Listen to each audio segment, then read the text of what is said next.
Halo Sobat Spesialis Konstruksi, kembali lagi di Ceproy, Cerita Proyek.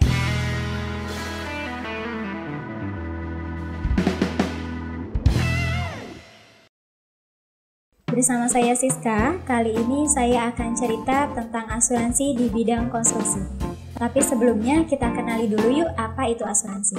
Asuransi adalah perjanjian antara dua orang atau lebih di mana pihak tertanggung atau yang biasa disebut dengan nasabah membayarkan iuran atau premi untuk mendapatkan penggantian atas kerugian, kerusakan atau kehilangan yang dapat terjadi akibat peristiwa yang tidak terduga. Istilah-istilah yang ada di asuransi.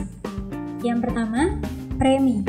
Premi adalah kewajiban yang dibayar oleh pihak tertanggung atau yang tadi disebut dengan nasabah kepada pihak penanggung atau yang disebut dengan perusahaan penyedia jasa asuransi sebagai jasa pengalihan risiko. Pembayaran ini wajib dilakukan oleh nasabah untuk dapat menggunakan manfaat asuransi saat diperlukan. Yang kedua, polis asuransi. Polis asuransi adalah dokumen legal yang menjadi dasar hukum hubungan antara nasabah dengan pihak perusahaan penyedia jasa asuransi. Yang ketiga, klaim. Klaim adalah permohonan yang diajukan oleh nasabah kepada pihak perusahaan jasa asuransi untuk melakukan pembayaran sebagai bentuk ganti rugi atas kerusakan atau kehilangan atau kerugian berdasarkan ketentuan polis asuransi. Apa sih manfaat secara umum asuransi? Manfaatnya adalah memberikan ketenangan karena membantu meminimalkan kerugian yang terjadi. Yang kedua, sebagai investasi dan tabungan, lalu membantu mengatur keuangan. Jenis-jenis asuransi yang ada di Indonesia. Asuransi yang ada di Indonesia antara lain asuransi jiwa, kesehatan, pendidikan, properti, kendaraan, dan masih banyak lagi. Pertanyaannya, asuransi di bidang konstruksi digunakan juga nggak sih? Jawabannya tentu digunakan. Karena kita ketahui bahwa pekerjaan konstruksi merupakan salah satu bidang yang cukup berisiko. Asuransi memberikan jaminan komprehensif atas kerugian atau kehilangan yang dapat terjadi secara tiba-tiba atau tidak terduga pada objek pertanggungan yang diasuransikan di lokasi proyek selama periode pertanggungannya. Biasanya, asuransi digunakan juga sebagai salah satu persyaratan dalam proses penawaran atau tender. Dan dengan adanya asuransi, kredibilitas perusahaan jasa konstruksi semakin meningkat. Asuransi jasa konstruksi terdiri dari dua, yaitu asuransi engineering proyek dan asuransi engineering non-proyek. Asuransi engineering proyek adalah asuransi yang memberikan jaminan pada semua aktivitas teknik dalam rangka membangun atau merancang suatu struktur, baik berupa bangunan prasarana maupun instalasi.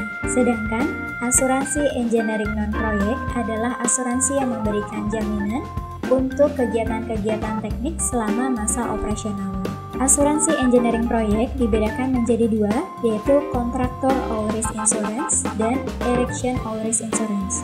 Kontraktor All Risk Insurance adalah asuransi yang memberikan jaminan atas kerugian atau kerusakan dalam pelaksanaan pekerjaan konstruksi.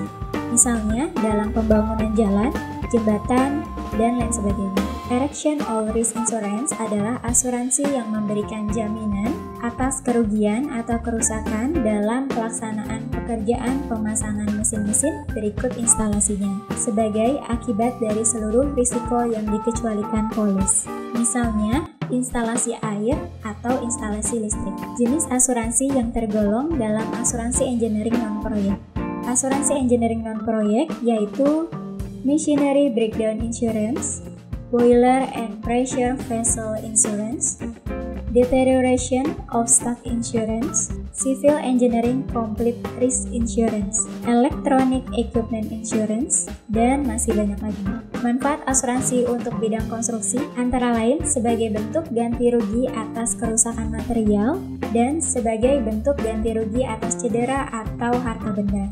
Lalu, asuransi di sektor konstruksi siapa saja yang menjadi yang tertanggung dan apa saja objek pertanggungannya. Yang tertanggung yaitu 1.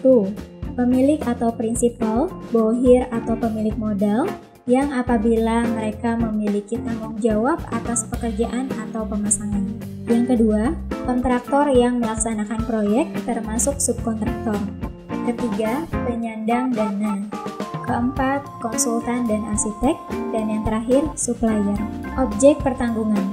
Yang pertama, pekerjaan sementara, pekerjaan persiapan, material yang disuplai oleh pemilik, alat-alat konstruksi, biaya pembersihan, tanggung jawab hukum pihak ketiga, dan yang terakhir, surrounding property.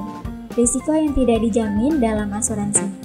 Yang pertama, perang, huru-hara dan pemogokan, reaksi nuklir atau kontaminasi radioaktif, kesengajaan yang dilakukan tertanggung atau nasabah, penghentian pekerjaan total atau sebagian, kesalahan perencanaan, kerugian pada gambar kerja, uang tunai dan dokumen berharga, kerusakan mesin akibat electrical dan mechanical breakdown, lalu kerugian terhadap kendaraan yang memiliki nomor polisi, kapal perairan, atau pesawat udara. Oke Sobat Spesialis, jadi asuransi ini masuk ke dalam manajemen risiko dalam suatu proyek, di mana sebagai salah satu penanganan jika risiko itu terjadi dan mengurangi atau bahkan menghindari kerugian atas biaya, mutu, dan jadwal suatu proyek.